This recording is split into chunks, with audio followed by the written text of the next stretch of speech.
velor hi khoro pui tak chu ni khan lawa amaro chu damdo in te thatak oma wa hian ala re men ma mi zo tan phei chuan a luwa Mizoram house te po oma room som ha om veng ka sia a sia solo chuan pastor ha om boka abula khan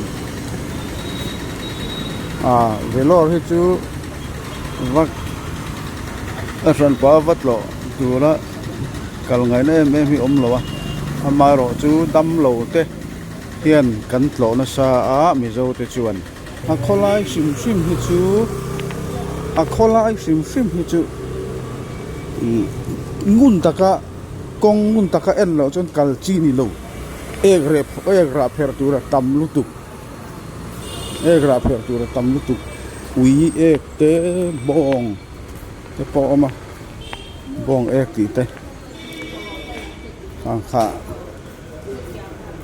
ka mu da na ni hei he tiang tvs te po hi tam ma ya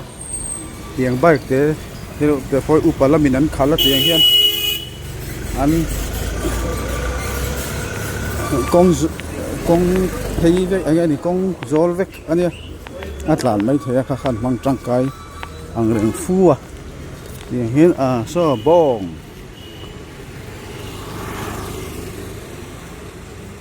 an ezet zut mai ni chu lama chuanin chang kang vak lu mi zoina kan hang tlo chan chu kan soi to ang khan dam do in an nei tha a chu ta chuanin kan hmang tangkai ani chu mi zo hi kan tla thlan sa em a dam lo na wang thain chu velor kan man tangkai na ani deuh ber mai phai zo le ti lo chen ki lai hen hi plang mu tur om boka khi ta te khen han lon thin ni ei tur keng ten han lon thin na khuwa chuan thei ani velor khuwa hi alang put mai do ni chu vel chu tu kin jing kan va chuan na ka thil hu vel kan soi ve ni chu voini som pathum Friday ania February ni som pathum sani som ni paruk Friday ania hei tu na kan mek na hi sathuva chari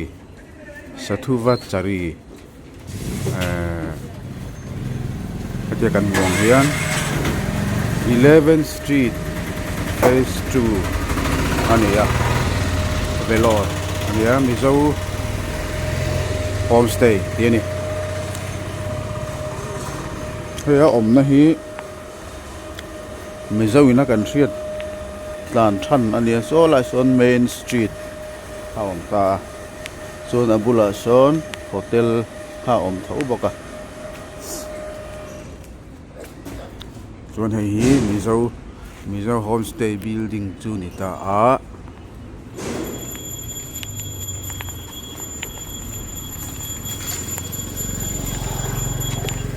heng lai vel chu a drop ang renga a fai vak lo heng lai vel chu a fai vak lo a helai hi an lua mizo homestay ang khan luan ya kan mang tangkai em mizo in hetila ya dam lo na wangin velora an kal tam bera chumi dan chu tangkai khop maya hian pu mp aten en kola pu mp ate ti mai langin lakal ngai lo te khang te po khan lo boi pui veka tin so lama sonin Mizoram house te i om thau boka room som vel om la nin kan sia a dom tene lien vak lo chu khatiang kha helai har san na nei mizo mi te har san na nei tan helai hianin tin tran pui thei na om renga kan lut thla renga mi zote kan lut thlan em a chu wang chuan kan mang tangkai chhozel don ni tin hela hian hi tea stall lo om boka helai te hianin thingpui in thei renga ni contact number po hi tian om sa a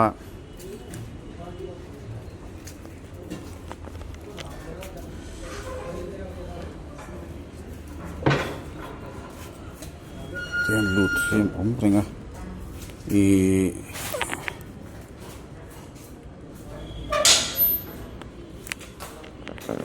room hi somni room somni oma lại hiện ấy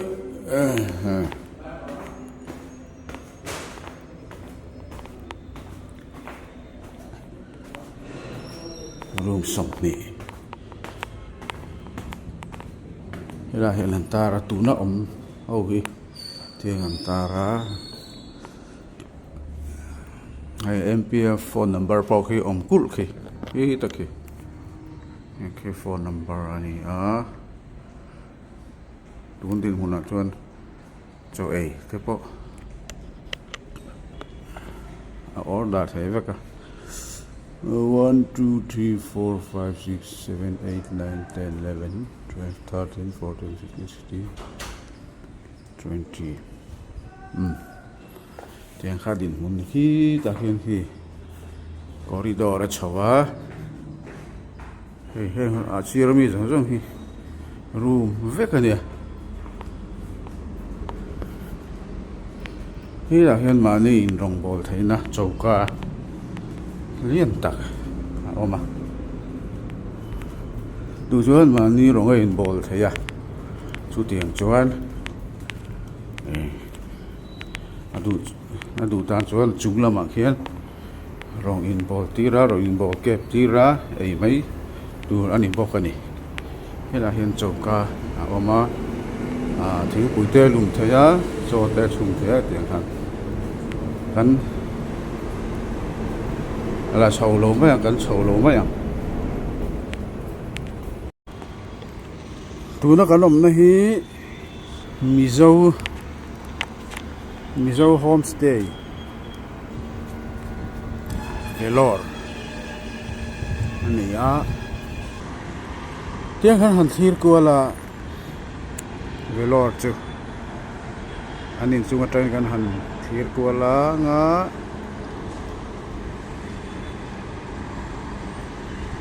lang ru maya so tia kan hu thei so Velor ko pui sunia tlang sang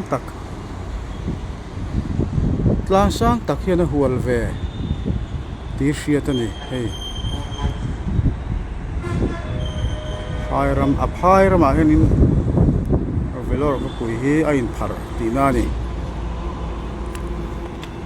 nin chung sang ta ka tanga han en na cha oma ma ro chu sang ta tang hian in hei a thei chen zu mila Velor ko pui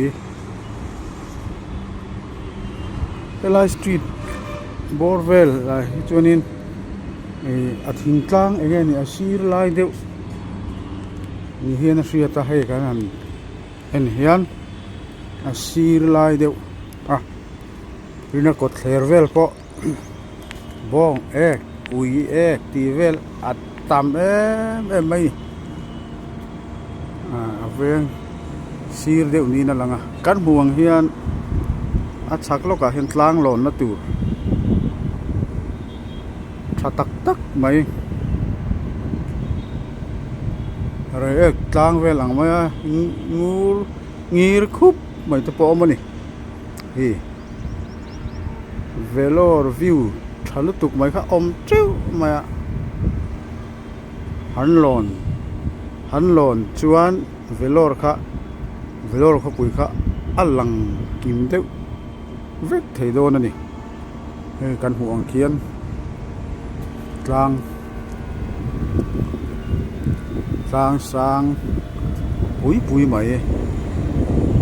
om khut maya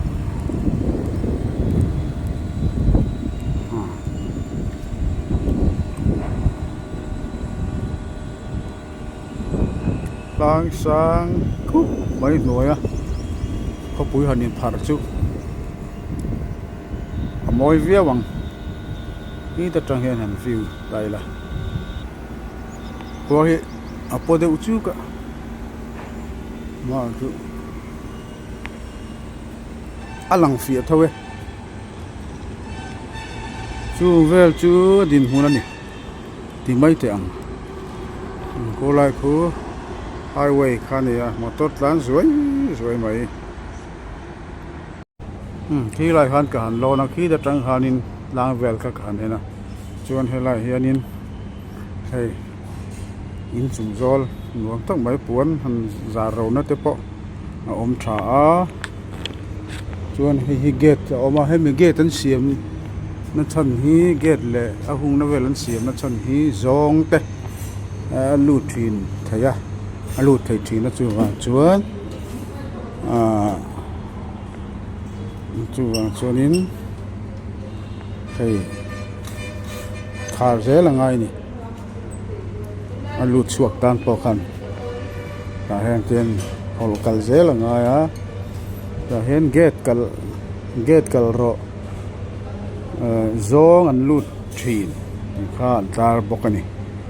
chu tia ve chu helai din huna ni